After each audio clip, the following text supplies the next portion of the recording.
XRP가 드디어 한국과 일본을 잇게 됩니다. 이 전세계 기관들이 물밑에서 바쁜 진짜 이유가 과연 뭘까요?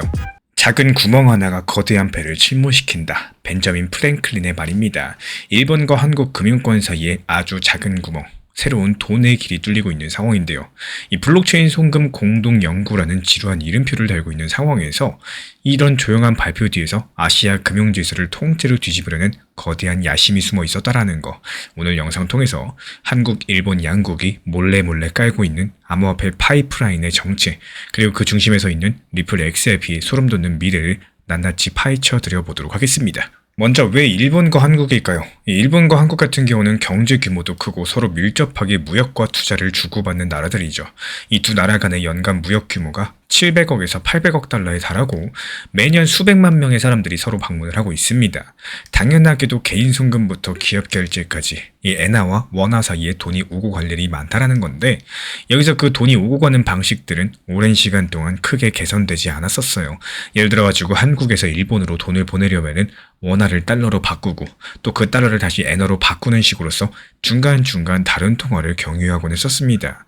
국제은행망을 타고 가느라고 이틀 넘게 걸리고 수수료도 또 적지 않게 들기 일쑤였었죠. 전 세계 은행 통계에 따르면은 이 해외 송금 평균 수수료가 여전히 6%가 넘는 상황. 요즘 같은 디지털 시대에 돈을 보낼 때 100만 원 중에 6만 원이 수수료로서 나간다는 뜻입니다.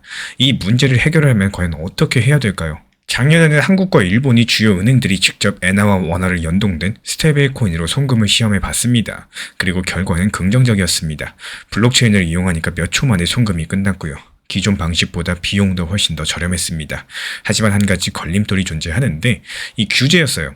한국에는 아직까지 스테이블코인에 대한 명확한 제도가 없었기 때문에 이렇게 외국 통화로 표시된 디지털 자산들이 국경을 넘나드는 것에 대해서 당국의 가이드라인이 불분명했던 겁니다. 기술적으로 잘 되더라도 법과 제도가 받쳐주지 않으면 실제 돈길로 쓰기 어렵겠죠. 그리고 바로 이런 지점에서 민간 금융회사랑 블록체인 기술 기업이 손을 잡고 해결책을 찾기 시작을 했다는 거. 일본의 SBI 리플 아시아랑 한국의 DSRV 랩스가 나서가지고 그렇다면 규제를 준수하면서도 블록체인의 장점을 살릴 방법을 찾아보자라고 한 겁니다. SBI 리플 아시아 같은 경우는 일본 SBI 홀딩스랑 미국 리플사의 합작회사로서 이 아시아 지역에서 리플의 블록체인 송금망을 보급해왔던 주역인데요. DSRV 랩스 같은 경우는 한국의 대표적인 블록체인 인프라 기업이고 여러가지 블록체인 네트워크의 노드를 운영하고 기술 지원까지도 해온 업체입니다. 이 둘이 뭉쳐가지고 무엇을 하느냐? 일본과 한국 사이의 송금이랑 결제 인프라에 블록체인을 깊숙이 심는 이런 방법들에 대해서 공동 연구하겠다라고 발표를 남겼어요.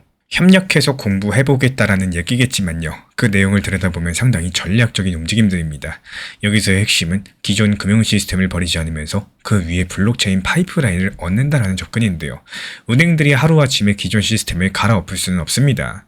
수십 년 동안 써온 전산망, 국제 결제망이 존재하는데 이런 것들을 완전히 대체하는 것은 리스크도 크고 현실적이지 않다라는 거겠죠. 그렇다면 기존 시스템과 자연스럽게 맞물리도록 블록체인을 적용을 한다면 어떨까요? 이번에 SBI 리플 아시아 그리고 DSRV가 하려는 일이 바로 이런 것들입니다. 일본과 한국 각각의 금융 구조, 규제 환경, 운영 방식에 맞춰가지고 블록체인 기반 송금 서비스를 연결하는 모델을 만들겠다는 건데요. 그리고 더 구체적으로 봤을 때는 리플 레저라는 공개 블록체인을 활용하는 방안들에 대해서 적극적으로 고려하고 있습니다. 이 리플 레저가 리플사가 10년 전에 개발한 퍼블릭 블록체인 네트워크인데요. 빠른 속도랑 낮은 수수료로 상당히 유명한 상황이죠. 전 세계 어디로 보내든지 간에 3에서 5초 안에 결제가 완료되고 비용은 거의 느껴지지 않을 만큼 적게 들다 보니까 국제 송금용으로 봤을 때 이만한 기만이 드물 수밖에 없습니다. 이미 리플 레저 같은 경우는 최근에 하루 평균 200만 건 이상의 거래를 처리할 정도로 성장해 있는 상황인데 기술적으로 손색이 없지만 그 문제는 규제랑 보안에 있는데요.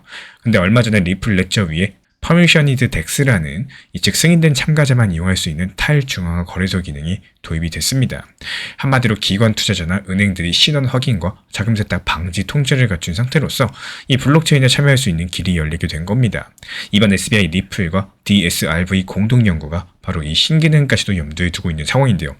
일본과 한국의 기존 은행 시스템과 연결은 하되 이 참여 기관들만 허용된 블록체인 네트워크를 사용한다. 그러한 법적인 안전장치를 지킬 수 있다 보니까 기존 금융망을 그대로 쓰면서 또 속도로 봤을 때 블록체인에 도움을 받는 이중 구조를 만들게 되는 셈이겠습니다. 결국에 이번 움직임의 핵심은 기존 금융 파이프라인 속에서 블록체인이라는 이 새로운 뼈대를 심는다는 점입니다. 예를 들어 볼까요? 만약에 이 연구가 성공해서 실제 서비스가 나온다. 일본에서 한국으로 돈을 보낼 때 사용자 입장에서는 그냥 엔화를 원화로 바꾸는 송금을 한다라고 느끼게 될 겁니다. 하지만 손해를 보면은 이 리플 레저라는 단일 장부 위에서 엔과 원의 가치가 실시간으로 교환되고 정산되는 시기인데요. 은행 간에 복잡한 메시지를 주고받는다라거나 중개은행을 거치는 대신에 양국 금융기관이 함께 보는 이런 한 개의 디지털 원장들이 역할을 한다라는 거겠죠. 송금은 몇 초 만에 끝나고요. 수수료는 지금의 10분의 1, 아니 100분의 1 수준일 수도 있을 정도로 상당히 저렴합니다. 실제로 리플의 ODL 기술을 도입한 다른 국가들 사례를 봤을 때 송금 비용을 최대 90%까지 절감한 경우가 많았기 때문에 일본과 한국 사이에서도 그런 일이 충분히 가능해진다는 겁니다. 이런 시도들이 성공하면 과연 누가 가장 이득을 크게 볼 수 있을까요? 이 돈을 보내고 받는 일반 개인, 그리고 기업들이 직접적인 수혜자라고 볼 수가 있겠습니다. 해외로 돈을 보낼 때 며칠씩 지연이 되고 또 많은 수수료를 떼이는 것은 송금인과 수취인 모두에게 손해였다 보니까 이 기술을 선도한 금융기관들도 새로운 수익 기회를 잡을 수가 있습니다. 반대로 기존의 국제 송금으로 수수료 수익을 많이 올리던 중개은행이라거나 이 네트워크 같은 경우는 수수료 수익 감소에 직면할 수가 있겠죠. 다만 이들도 완전히 배제된 게 아니라요. 발빠르게 이 블록체인 네트워크에 올라타면은 낮은 비용으로서 더 많은 거래량을 취급하는 쪽으로 비즈니스 모델을 바꿀 수도 있겠죠. 이어서 더욱더 큰 그림에서 보자면은 아시아 지역 금융 주도권과도 관련이 있습니다. 미국과 유럽이 주도해온 국제 결제망에 대해서 최근 아시아, 중동, 브릭스 국가들까지 새로운 대안을 모색하고 있는 상황인데 여기서 일본과 한국은 전통적으로 미국 금융망의 영향권에 있지만요. 자국이랑 지역 내부 거래만큼은 효율적으로 처리하고 싶은 수요들이 분명히 존재합니다. 이번 한일 블록체인 송금 협력이 잘 된다. 그러면 다른 아시아 국가들도 참여하고 싶어할 가능성이 있을 거고 그래서 일본 한국망에 나아가서 이 동남아 국가들이 연결된다거나 더 나아가서 아시아판 블록체인 결제 네트워크로 확대될 수도 있다라는 거. 그렇게만 되어준다면 이 국제결제에서 달러를 거치지 않고도 지역 통화끼리 직접 교환하는 이런 비중들이 높아지게 될 겁니다. 이게 미국 입장에서 봤을 때 달러 패권에 작은 균열이 생기는 셈인 거고 아시아 국가들 입장에서 봤을 때는 환율 변동 위험이랑 송금 비용까지도 줄일 수 있는 기회를 얻을 수가 있겠죠. 그리고 이것뿐만이 아닙니다. 이 공동연구의 2차, 3차 파급 효과로서 무역결제, 관광소비, 금융투자까지도 또 다른 분야로 확장이 예상이 되고 있어요. 이 DSRV의 공동대표 측에서는 이번 협력이 장기적으로 아시아의 새로운 경제 프레임워크를 만드는 데 기여를 하고 싶다라고 했습니다. 송금뿐만 아니라 무역결제, 일본 기업들이 한국 기업에 수출 대금을 보낼 때라거나 아니면 관광객 결제를 원화 엔화로 바로 할 때 혹은 국경 간의 증권 결제 같은 영역에서도 이런 기술들이 적용이 가능하다라는 건데요. 실제로 일본 SBI 홀딩스 측에서는 최근 블록체인 기반의 채권을 발행하면서 투자자한테 XRP로 이자를 지급하는 이 실험적인 금융 상품도 내놨습니다. 전통 금융 상품마저도 블록체인과 XRP를 엮기 시작을 한 건데요. 이런 조각들이 하나둘로 모인다. 그러면 미래에서는 일본과 한국을 비롯한 아시아 금융권 전반이 암호화폐 기술을 밑단에 활용하는 이런 그림들이 그려지게 될 겁니다.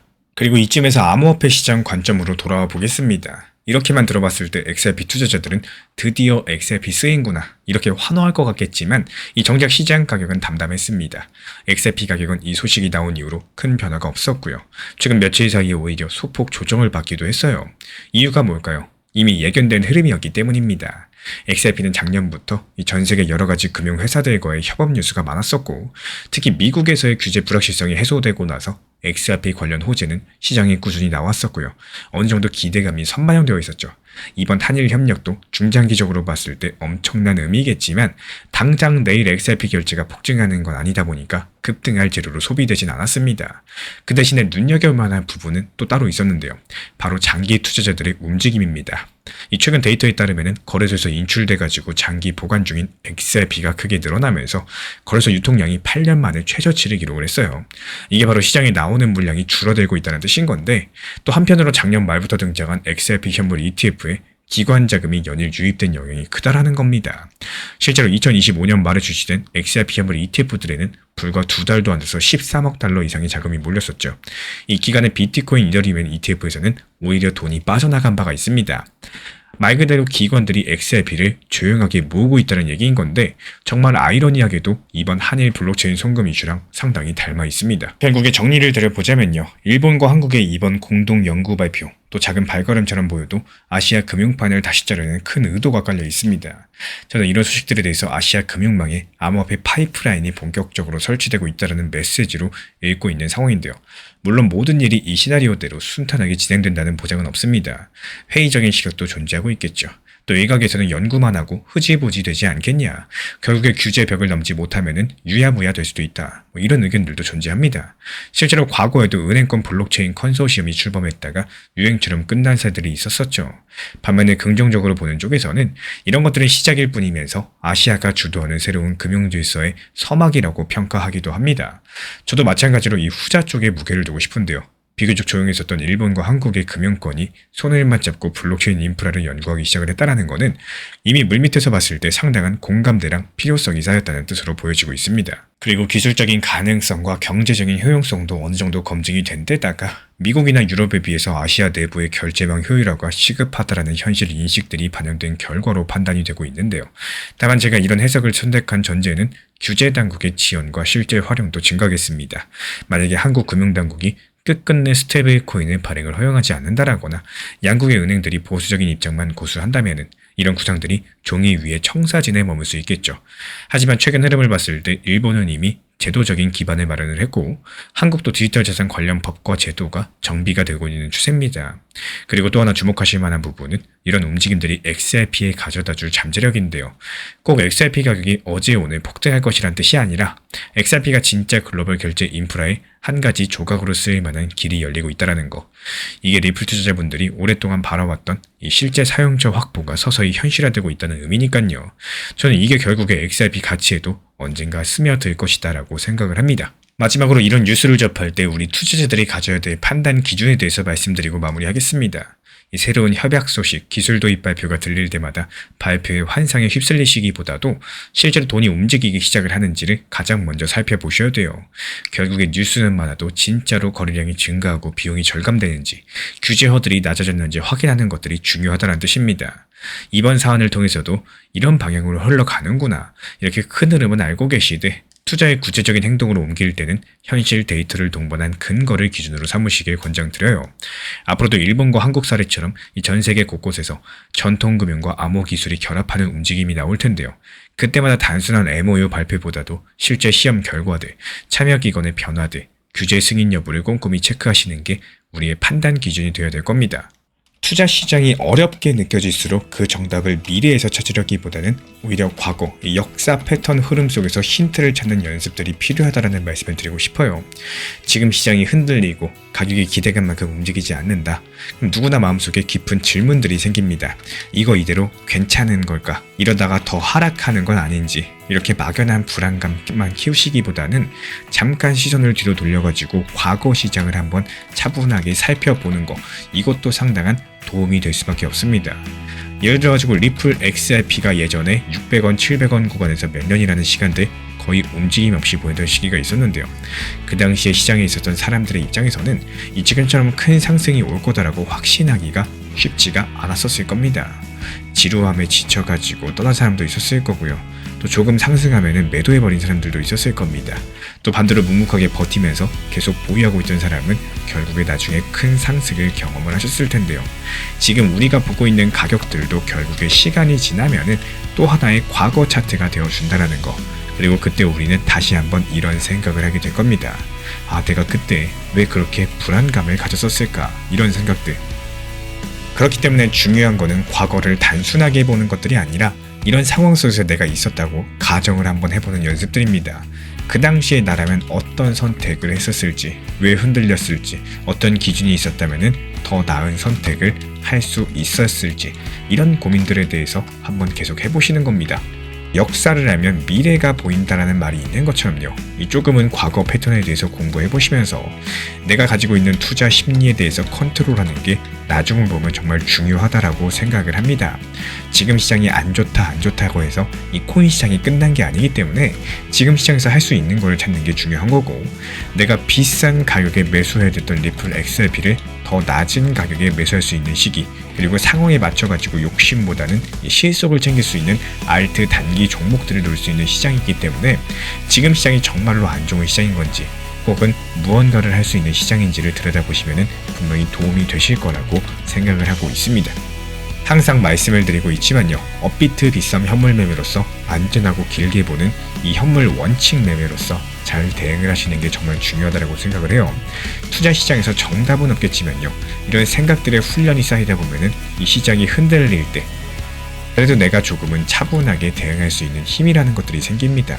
그리고 우리가 망설이는 사이에도 이 시장은 조용히 방향성을 바꾸고 어느 순간 다시 기회의 시장을 만들어내고도 하기 때문에 생각보다 시장이 빠르게 돌아서고요. 또 준비가 된 사람에게는 그 순간에 또 하나의 기회가 되기도 한다. 이렇게 보여지고 있어요. 예전과 다르게 최근 코인 시장은 많이 바뀐 게 사실입니다. 과거에 5년, 6년 전에 우리가 흔히 말하는 하나 사서 묻어두면 된다라는 느낌의 장기 투자가 힘을 많이 쓰는 시절이 있었다면은 이 최근 코인 시장은 내 것으로 만드는 게 정말 중요한 시장이다라고 생각을 해요. 핵심은 투트랙 전략을 어떻게 활용하냐 차이인 건데 이 정말로 쉽게 이해를 도움드려보면 내 메인 비중은 리플을 보유하면서 이 리플을 어떻게 꾸준하게 모아가고 또 평균 단가 낮추고 비중과 수량을 늘려갈 수 있냐의 싸움입니다. 내가 만약에 매수 단가가 4,000원이라고 해서 이 4,000원 그대로 가만히 기다리면은 결국에 저점 찍고 올라오는 반등 시기에 아무것도 못하게 되는 경우가 생길 수밖에 없어요. 그래서 투트랙 전략의 핵심인 알트코인을 적당 비중 활용하시는 겁니다. 메인 비중은 리플 보유하면서 알트코인의 단기 저점과 고점을 살려나온 수익으로서 리플 코인 하락하고 시장이 안 좋을 때 분할로 매수해 나가시는 거고, 쉽게 정리드리자면 리플 코인을 매수하는 타이밍을 시장이 좋을 때 매수하시는 게 아니라요. 리플은 시장이 안 좋고 또 계속 하락할 때 분할 매수를 하기 위해서 알트코인을 활용한다라고 생각을 하시면 됩니다. 하지만 단타 매매를 한다고 해서 이미 급등 나온 코인을 쫓아다니는 매매가 아니라요. 단기 저점과 단기 고점을 살려가지고 목표가를 잘 활용할 줄 아셔야 돼요. 매매를 자주 한다고 업비트 빗썸 자주 들여다본다고 수익이 잘 나오는 게 아닙니다. 내가 원하는 타점까지 기다릴 줄도 아셔야 되는 거고, 목표 타점에다가 미리 걸어두시면서 욕심보다는 수익 실현으로 마침표를 찍을 수 있는 이런 매매를 하셔야 된다는 거예요. 결국에 팔아야 내 돈인 거고, 이 수익 실현을 통해서 리플의 단기 저점을 더 모아나가기 위한 나만의 포트폴리오를 완성하셔야 된다는 겁니다. 항상 말씀드리고 있지만요, 업비트 빗썸 현물 매매로만 안전하게 운영하셔도 절대 나쁜 시장이 아닙니다. 매번 말씀드리는 비중 조절, 원칙 매매 잘 활용하시면서 리플 정보방, 단기 종합방 입장 필요로 하신 분들께서 현재 보이는 번호 혹은 댓글 하단 링크 통해서 문의 주시면 안내 도움 드리도록 하겠습니다. 제가 안내해드리고 있는 코인 신사 채널 멤버십 전용방에 대해서 짧게 설명드려 보도록 하겠습니다. 리플, 암호화폐 시장에 대한 중요한 이슈, 그리고 브리핑이나 시장의 흐름에 대한 전문적인 분석 내용 설명과 함께 차트상의 기술적 분석, 온체인 지표와 투자 심리에 대한 내용들을 같이 안내 도움 드리고 있고, 가장 중요한 투자 심리를 컨트롤하기 위해서 포트폴리오의 구성에 대한 노하우, 투자 심리 컨트롤에 대한 내용도 같이 안내 드리고 있습니다. 코인 신사 스터디 멤버십 가입하신 분들께서는 아래 번호 혹은 신청 링크 통해서 남겨주시면 제가 연락드리고 있고, 안내 설명과 함께 신사 채널 리플 전용 멤버십 방에도 입장 안내 설명드리고 있습니다. 최근에 알트코인들 위주로 강력한 반등 상승세가 나와주고 있는 상황이기 때문에 여기에 대한 이제 단기 수익 볼 수 있는 이 차트상에 있어서 가장 급등 나오기 직전에 있는 신호들에 대해서 말씀을 드려볼까 합니다. 지금 카이트라는 이 코인 같은 경우는요, 전형적으로 20일 이평선 타고 올라가면서 RSI 지표상으로도 과매수 구간까지 상승을 해줬고, 그만큼 현재 매수세가 강력하게 남아있다. 그래서 여기서는 둘 중 하나입니다. 쭉 그냥 바로 급등을 하거냐, 아니면은 급등하지 못하고 바로 폭락을 하느냐, 딱 둘 중 하나 구간이기 때문에 여기서는 반반 싸움 선택을 하셔야 되는 구간이라는 거예요.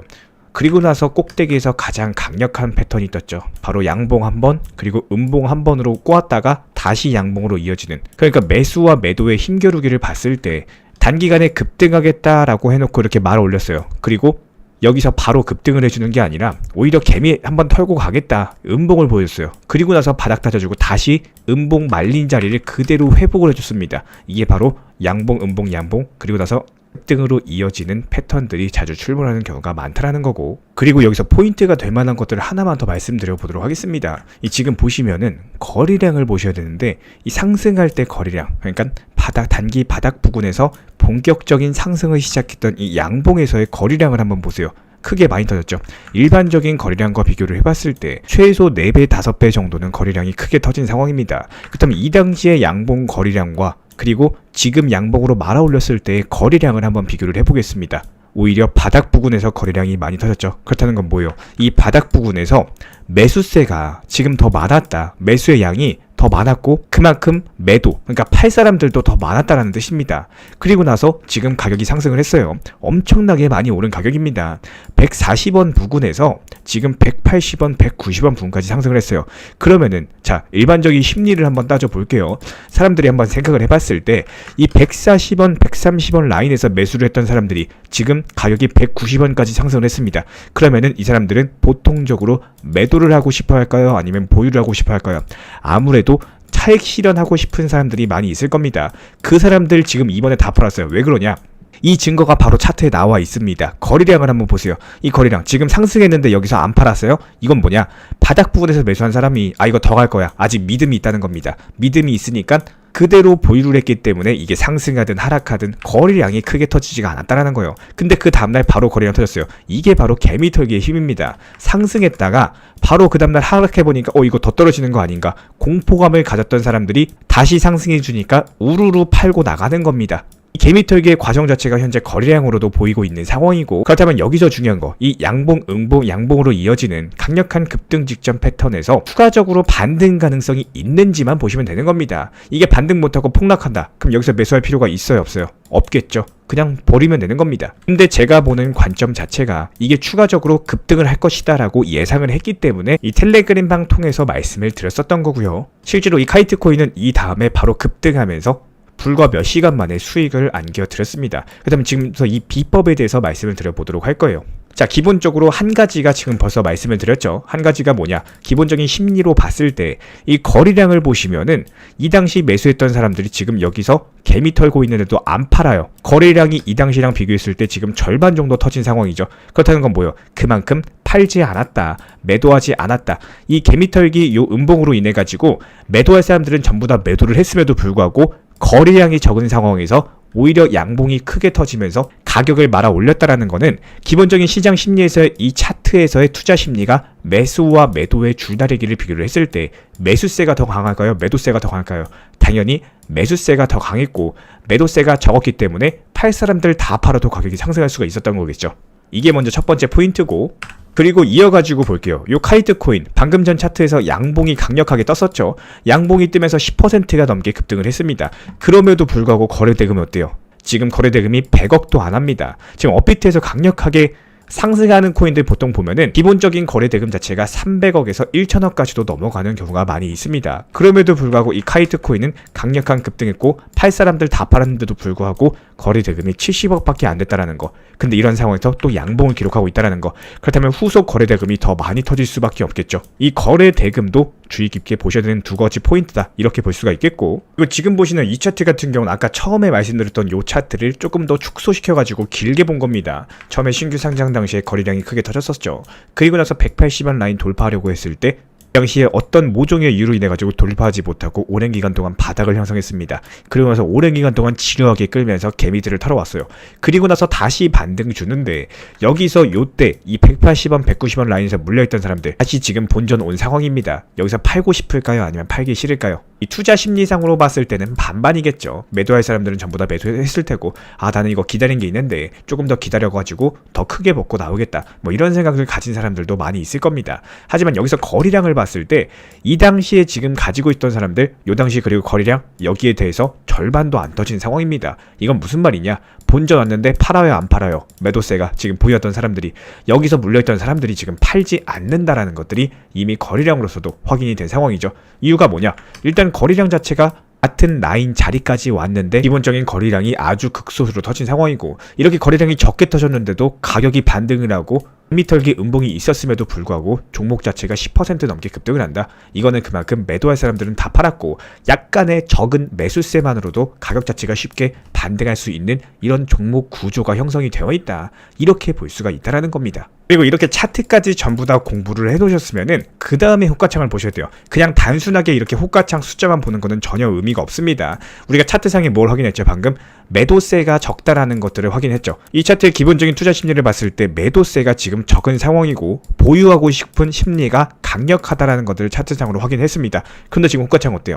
가짜 매도세들이 많이 쌓여있는 상황이죠. 여기서 만약에 내가 본전이 왔다라면은 팔 사람들 심리가 어떨까요? 보통 이게 186원에 팔든 185원에 팔든 급하게 팔려고 하는 매도세가 많아야지 가격이 상승을 하지 못하고 떨어지는데 이렇게 그냥 가짜로 걸어놨다라는 건 이건 뭐예요? 그냥 이게 186원 가면은 또 이거 위에다 올려놓고 189원, 190원 이런 식으로 그냥 가짜로 올려놓는 매물들이 많이 존재한다라는 게 호가창으로도 확인이 됐고, 반면에 종목이 10%씩 이렇게 급등하고 있다라는 건 뭐예요? 그만큼 비싼 값에 지금 만약에 185원이면은 나는 186원에라도 사겠다 이런 식으로 1원 1원 조금 더 비싼 값에 사고자 하고 싶은 이런 매수세가 많이 존재한다는 뜻이겠죠. 그리고 실제로 그 다음날 어떻습니까? 180원, 190원 라인에서 210원, 220원 그리고 240원 라인까지도 넘볼 정도로 하루 만에 20% 정도가 급등을 한 상황입니다. 그래서 지금 윗골이 달고 조금 밀렸는데 그래도 14% 정도 급등한 상황이죠. 이렇게 여러가지 차트상의 매도랑 매수세 보이십니까지도 확인하면서 호가창의 가매도까지도 확인하면서 이렇게 접근을 하니까 단기간에 수익을 낼 수 있었던 이런 차트 패턴이 나왔다라는 거고, 이거를 조금 더 이제 축소해가지고 한번 살펴볼게요. 그럼 여기까지 공부가 되셨다면은 지금 이 차트를 보면서 무슨 생각이 드시나요? 신규 상장 당시에 강력한 매물 구간에 거래량이 적게 돌파를 했습니다. 이 당시 터진 거래량과 비교를 해봤을 때 아직까지 터진 것도 아니죠. 종목 자체가 이렇게 전고점 돌파할 정도로 강력하게 상승을 했고 이렇게 시세가 나고 있는 상황에서 거래량이 크게 터지지 않고 있는데, 과연 이 종목의 시세가 지금 200원으로 끝날 종목일까요? 절대 아니겠죠. 여기서 추가적으로 급락을 하든 다시 또 반등을 주든 뭐 여러가지 우여곡절도 있겠지만 저는 이 차트가 그대로 우상향을 한다거나 아니면 여기서 벗어난다라고 할지라도 바닥 다지고 다시 한번 반등 줄 종목이다 이렇게 바라보고 있는 상황이고, 그렇기 때문에 우리 신사 청년 채널 차원에서도 이 종목 계속 이제 추적해가지고 기본적인 타점들 회원분들께서 따라오실 수 있을 만한 안전한 타점들을 찾을 때마다 다시 한번 텔레그램방 통해서 말씀을 드릴 예정입니다. 실제로 이번에 신사 단기 종합방 통해가지고 카이트에 대해서 말씀을 드렸었고 멋지게 수익까지 나면서 마무리가 된 종목이죠. 다시 한번 또 타점 나왔을 때 그때 또 진입하도록 하겠습니다. 최근에 시장이 너무 답답하다 보니까 정보방 입장에 대해서 문의 주시는 분들께서 많아지셨어요. 먼저 제일 중요하지만요. 제가 안내드리는 모든 정보방은 업비트, 빗썸, 현물 매매로서만 안내 도움드리고 있습니다. 지금 화면에 보이시는 번호나 혹은 댓글 링크에 있는 신청란을 통해서 신청 주시면은 안내를 도움드리고 있고요. 이 세 가지 방 중에 필요로 하신 방을 체크해서 신청 주시면은 필요로 하신 방에 맞춰가지고 입장 안내드리고 있습니다. 먼저 리플 전용방 같은 경우에 리플에 대한 중요 이슈, 그리고 리플에 대한 단기 저점과 단기 고점, 중장기적으로 보는 중요 타점 같은 핵심 내용에 대해서 안내드리고 있기 때문에 영상 시청해주시는 우리 구독자분들께서 리플이라는 코인이 장기적으로 좋다라는 건 알고는 있지만 현재 같은 시장에서는 많은 답답함을 느끼시는 분들께서 정말로 많이 계실 거라고 생각을 합니다. 이 적당한 일부 비중은 단기 고점과 저점을 살려서 효율적인 대응을 만들어 가시고 또 오히려 중장기적으로 더 잘 가져가기 위한 효율적인 매매하시는 것들을 추천드려요. 그리고 두 번째로 종합 브리핑방입니다. 장기적으로 보기에 좋은 코인들과 현재 시장 흐름에 대한 중요 시장 이슈들, 브리핑 내용이나 리플에 대한 방향성, 락업 해제 일정과 여기에 따른 움직임들에 대해서 안내드리는 종합적인 방이다. 이렇게 생각해 주시면 되겠습니다. 그리고 마지막으로 단기 종합방 같은 경우는 말 그대로 단기 종목들에 대한 타점을 안내드리고 있는 방입니다. 이 단기 종목은 말 그대로 단기 종목답게 접근을 하셔야 되는데 욕심으로 인해서 타점을 너무 높게 잡아가지고 수익 실현을 못하거나 아니면 눈치 보기 매매를 하다가 이렇게 수익 실현의 기회를 놓치셨던 기억이 있으신 분들 지금 시장에서 정말 많은 상황인데요. 항상 비중 조절이 중요하고요. 매수와 동시에 목표 타점을 걸어 놓으면서 현실적으로 봤을 때 내 것으로 만들어서 마침표까지 잘 찍는 게 단기 매매의 핵심이다 생각을 해요. 단 여기서 중요한 거, 아무리 내가 좋아하고 시기가 좋고 스스로 괜찮다고 판단하셔도 몰빵 매매는 정말 위험하기 때문에 매번 말씀드리는 비중 조절 원칙 매매로 접근하시는 게 가장 중요합니다. 끝으로 항상 말씀드리고 있지만요. 저는 업비트, 빗썸, 현물 매매에 대해서만 안내를 도움드리고 있기 때문에 절대로 해외거래소, 선물 매매에 대한 고위험 리스크 매매에 대해서는 언급조차 드리지 않고 있습니다. 무조건적으로 업비트, 빗썸 이렇게 현물 매매로 필요하신 분들께서만 입장 신청 주시면은 안내 도움 드리도록 하겠습니다. 이 빠르게 가는 것보다 중요한 건요. 꾸준하고 길게 가는 게 더 중요한 투자 시장이다. 이렇게 생각을 해요. 건강한 비중 조절 원칙 매매 활용하시기를 늘 응원드리겠습니다. 이 리플 XRP의 매수 매도 타점은 순간의 판단이 전부예요. 그래서 우리 신사 채널에서는 시장의 숨결 하나하나까지 놓치지 않고자 모든 흐름들 실시간으로 모니터링 중에 있습니다. 이 단기 반등 구간이 열리는 순간 그 찰나의 기회 타점을 우리 구독자분들께 바로바로 전달드리기 위해서인데요. 우리 신사 채널을 이미 구독해주신 분들 중에서 실시간 커뮤니티방 참여를 원하신다면 지금 보이시는 번호로 문자 남겨주시면 되겠습니다. 이 혼자서 불안하게 바라보는 시장이 아니라요. 함께 흐름을 읽고 움직이는 경험들을 선사해 드리도록 하겠습니다. 제가 안내해드리고 있는 코인 신사 채널 멤버십 전용방에 대해서 짧게 설명드려 보도록 하겠습니다. 리플, 암호화폐 시장에 대한 중요한 이슈, 그리고 브리핑이나 시장의 흐름에 대한 전문적인 분석 내용 설명과 함께 차트상의 기술적 분석, 온체인 지표와 투자 심리에 대한 내용들을 같이 안내 도움드리고 있고, 가장 중요한 투자 심리를 컨트롤하기 위해서 포트폴리오의 구성에 대한 노하우, 투자 심리 컨트롤에 대한 내용도 같이 안내드리고 있습니다. 코인 신사 스터디 멤버십 가입하신 분들께서는 아래 번호 혹은 신청 링크 통해서 남겨주시면 제가 연락드리고 있고, 안내 설명과 함께 신사 채널 리플 전용 멤버십 방에도 입장 안내 설명드리고 있습니다.